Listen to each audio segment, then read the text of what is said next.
What is up, guys? I do hope you're well. My name is Mark, and today we're covering r/legal advice. If you're new here, please consider hitting that like, that subscribe, and maybe that notification bell too, as it really does help out our channel. Don't forget you can follow us on podcast now too. And also, if you want to, you can support the channel on either Patreon or YouTube membership, where there's different tiers of support and different perks and things like that, such as membership videos. And with that being said, let's get into today's stories. Much love, guys. Our next story is from Masuka1219. Invested in a house with ex and his parents that the ex and I lived in. He cheated. Again, I left. They sold the house, gave me nothing, and used the profits to buy him a different house. When my ex and I moved in together for the first time, after dating over 6 years, our credit was not good. His parents got a loan in their name to purchase a home. We put in all the money. Nothing was put into writing prior to the deal. Ex put in $17,000, I put in $7,000 towards a down payment and other expenses, inspections, earnest money, etc. I paid the mortgage every month we lived there at $13,000. I painted, purchased light fixtures, and assisted in every step of the process when fixing at the house. Bought the house at $140,000. When we sold the house, we owed $122,000, and they sold the house for $160,000. I got an email from the ex's mum prior to the sale going public, saying they took a loss and no one was getting anything back. They claimed that they had put in $12,000, which is false, and that they were losing all of their money. The ex was losing all his money, and so was I. Made me giggle. At the end of that email, she forgot to delete a sentence that from my draft saying, "You'll get $1,000 and nothing more." I got zero, as they clearly changed their minds. Turns out, I was the only one who lost all my money because they took all the profits from the sale of our home and used it as a down payment for a new house for him. Mommy and Daddy co-signed and bailed out their abusive, cheating, alcoholic son, yet again, from day one. The ex has lied, said he got nothing, and is renting his current house.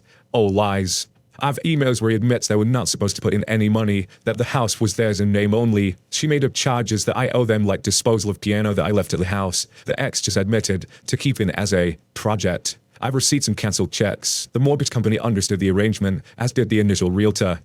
Taking into account there was no contract between us. Do I have any legal recourse? In addition to the email where she generally admits the arrangement, I believe there was a good chance I could get the real estate agent to attest my version of the events. Side notes, not sure if any of this matters, but some additional detail. My new job had paid a total of $50,000 for me to move, and that included paying the portion of my previous mortgage that was upside down. The reason I left was he was an alcoholic, and the relationship got progressively abusive. He was a serial cheater, and I moved out specifically when I found that he slept with his co-worker while we were living together. Again, this was ongoing, in the parking lot of the building they worked in. Despite everything, I was trying to be fair and only asked for $4,000 from the sale, which was 1/3 of what I believed the profits to be after the ex and his parents got their money back first. I wasn't even including my initial $7,000 investment. They sold the house because the ex could not afford the $1,100 a month mortgage. After I moved out, Mommy and Daddy paid the mortgage for him because he couldn't. I think you can gather from my post, I'm better. I'm pissed that he cheats, takes some money, and now owns a home, went out to take a loan of my retirement to be able to get security deposit so I could rent a place for my kids and I. Honestly, I don't need their money. It's not even about that anymore. I want vindication that I'm not crazy. I need someone else to see through their lies and gaslighting. Considering suing for $1 just for the judgment against them. Revolutionary Step 7 says, what states I would try to sue them in small claims court? If your loss is over the small claims amount, then you have to talk to a lawyer to see if you should go to regular court. You are entitled to the $7,000 initial investment. It was not a gift. Bregas Muddy is trying to sue for the mortgage payments and share of the profit. You may not be able to win a case for those, but you should be successful suing for your down payment back. The Okie replies, Illinois, and thank you for responding. A Superific replies, small claims in Illinois' a $10,000 limit mean that you can pursue that initial investment without a lawyer. If you want to pursue the mortgage payments and the like, you're going to have to sue with a lawyer. Or consult with a lawyer to make sure you're dotting your I's and crossing your T's, but that's a far cheaper proposition than going to court with a lawyer. GRC 5053 replies, I am a lawyer, but I'm not your lawyer. I'm going to explain what each party did wrong, or what obligations you may all have to each other. All of you screwed up and have opened up yourself to various liabilities. You should not pursue this by yourself. You need to consult with an attorney to obtain any vindication you believe you deserve, while making sure you don't throw yourself under the bus because you made an emotional decision. It will not be cheap. Opie replies, thank you. I have access to a lawyer through a work benefit. Prior to buying the house, I thought I had done sufficient research, but clearly I did not. I'm still stuck on people saying this was fraud. I literally told the lender that the real estate agent exactly what we were doing. I can't believe no one thought to mention that this was fraud/illegal. GRC 5053, the lawyer replies, "It may not be fraud. Random people on the internet don't know all the facts. That includes me. Some mortgage programs have exceptions allowing immediate family members of the borrower to reside in the property, therefore meeting the residency requirements of those programs. The fact that your ex was their son may have made it non-fraudulent action. Most people hear things and repeat them as gospel without knowing how to do legal research. This is why you should seek the advice of counsel to help with this.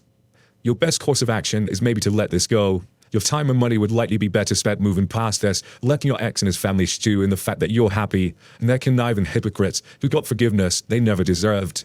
You know, I'm nowhere low, but I dealt with some legal stuff before, currently dealing with legal stuff with my own dad. But, you know, for $10,000 and the fact that you say that you're better and you just want to sue maybe even for $1 just for the judgment against them, I say just let it go. You know, move on and just get those toxic people out your life because they're clearly making you angry. Just try to forget them and move past it, because I don't think, you know, I think it's going to cost more than $7,000 to even get back from them. I'm not sure. As I said, I'm not a lawyer. But what you guys think of the story, let me know in the comments below. Next story comes from Am I the One Who Posts? Newly formed church shooting range refusing to stop shooting in the direction of my own bordering property. Michigan. My family owns a decently sized piece of field/woodland in central Michigan, and we've resided there for many generations. Recently, the local church bordering our property started allowing people to use their land as a shooting range. However, the line of fire follows through to our land and the other side. They often use high-powered rifles that easily go through their plywood targets. We frequently drive through there with children and cannot abide the possibility that a stray bullet could hit one of them.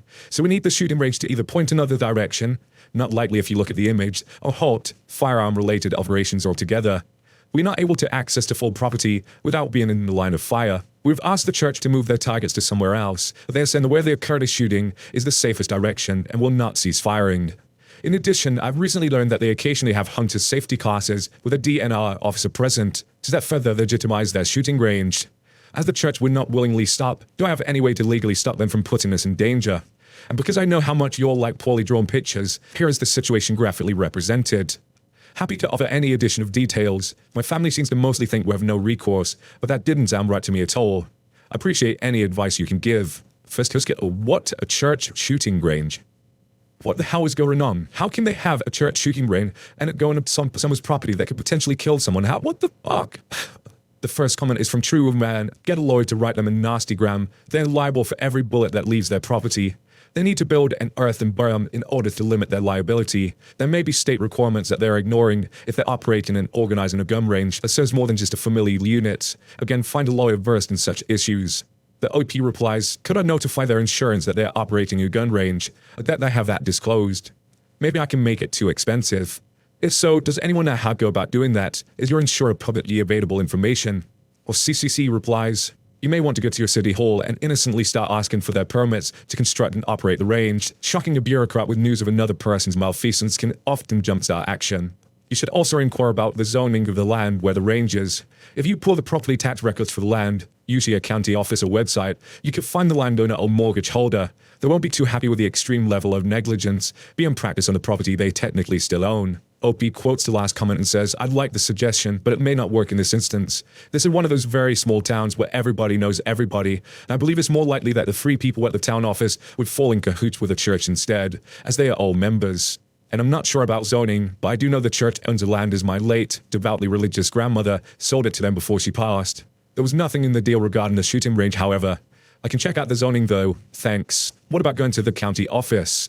OP says, might be an option. Do they have the same powers? Yes, county ordinances overlap city ordinances. Also, you inquire with the county sheriff about the range. Not having a dirtbag staff is just plain criminal negligence. Unfortunately, it would not be recognized as such until the unthinkable occurs. There is a very large difference between small caliber target shooting, .22s, and large caliber weaponry. Not having a dirt berm is absolutely unthinkable. You might also approach the DNR office, asking how they can support a rifle range with no backstop, placing the general public in harm's way. Also follow up with the State Attorney General's office in that if something were to happen with a DNR officer present, state liability for criminal manslaughter would be large. I do think that if you can find the church's insurance company, they'll be very unhappy about the situation. I mean, look at that picture. As they said, it faces the access road. So if someone's driving down the road and they're shooting, there's a good chance that they could get shot. I mean, what the fuck? This is a church. What am I missing here? How could we think that's okay? The shooting range should not be in that area, period. Look, it's property all around it, then there's residential and a main road on the other side. There is nowhere to be shooting rifles. Jesus Christ, man. Let's just hope something does get done before someone gets shot. Jesus. What do you guys think of the story? Let me know in the comments below. Our next story comes from Lucky the Lurker. Someone euthanized my daughter's horse without our permission. This is in the US. It may hit the news, but I'm intentionally being vague as to respect the parties involved, if we can resolve the issue out of court. We have a few horses stabled at the local equestrian center. They went for a change in ownership, and we've been vocal about some of the changes. Last year my daughter's foal, Morgan, died suddenly. The horse had a recent checkup with no issues. Morgans are usually a very hearty breed, so its sudden death was suspicious, so our insurance company ordered an autopsy. We had some issues with the equestrian center wanting to dispose of the animal, but I think it's purely the fact that they aren't set out for storing dead horses long term. The autopsy came back today, and the horse tested positive for a number of drugs commonly used to euthanize horses. This creates a number of issues. A. Who killed the horse? This is now an animal welfare issue. Was it a mistake somehow, or was it intentional? B. What do I do about the other horses? We have a contract. I think under the circumstances, I'm willing to pay the cost to break it. I asked the insurance company if I can move them to another stable, and they said okay. I don't know if the police are involved yet. C. Should I engage an attorney yet, or wait for the insurance company to finalize their investigation? I'm definitely going to sue the stables for allowing this to happen. My daughter is devastated. She got that horse from her grandfather shortly before his death. Should I also be concerned about potentially being investigated by the insurance company? Who the fuck kills a horse? Update, I've retained a lawyer referred to me by my business lawyer. He will be my point of contact for the insurance company and the stables. He's reaching out to the stables to inform them I will be removing my horses for their safety, pending in the ongoing investigation. My horses will be going home this evening. Some of my daughter's friends have stepped up and offered to take care of our horses until we can get them boarded. They are liable and even offered to transport the horses. The lawyer said it's likely my insurance won't pay for the loss of the horse. We need to file a suit against the equestrian center. He's read the preliminary report from the insurance company and the toxicology reports. I misunderstood the terminology when they first told me the results. I was truly upset about the horse, so I'm not surprised I misunderstood. It appears that the horse died from ingesting tranquilizers and other medication. It's possible it's accidental, but also possible it's malicious. The equestrian center has a capacity of over 50 horses, so they have an on-site vet, and they do stock drugs. We don't know if their stock is the source, but it's likely. Thanks for everyone who's been supportive. This is a nightmare. Less of me, more of him replies, what a horrible thing to have to go through. I feel so sad for your horse and your daughter, especially. Thank God for your insurance company deciding to investigate suspicious death. I'm not a lawyer, but in addition to CT8905's suggestion for what you should sue them for, it comes down to that you might want to think about tacking on the cost to move and board them elsewhere, and if the new stables are more expensive, maybe it's possible to sue them for the difference in price for the length of the contract you are now forced to break. I agree with CT8905, you actually should not pay to break the contract. None of this is your fault, so you shouldn't have to shoulder any financial burden. Hindsight DJ says, I'm so sorry for you and your daughter. As a former horse owner, this infuriates me beyond reason. 1. Retain a lawyer. We're your insurance company out there. Can't hurt to ask if they smell money. 2. Obtain an expert witness. Regional, state vet offices, Department of Agriculture vet offices are a great place to start. 3. Review your findings of the test with the experts. Have your lawyer/expert reach out to the local vet offices. This is most likely euthanol, which is a Schedule-3 controlled substance in the US. This came from someone who had access to this drug. If the horse is tested positive for phenytoin or pentobarbital, didn't know if I pronounced those correctly, sorry. Oh, and have your lawyer scan the lease/contract.